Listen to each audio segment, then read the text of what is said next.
Tartu kirjakandjad tunnevad hästi Väike-Tähe tänavas elavat Karl Kallemaad. Tutvume meiegi mehega, kellele saabub kirju 210 eri maalt. Rohkem kui veerand sajandit on Karl Kallemaa loonud tutvuse eetri kaudu. Siin on osake tema visiitkaartide kollektsioonis. Möödunud aasta tõi Karl Kallemaale meistersportlase aunimetuse. 5. detsembril sündis uus üleliiduline rekord.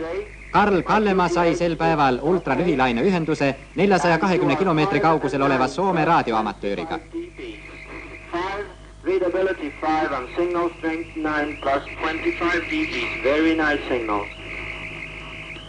My name is Bill.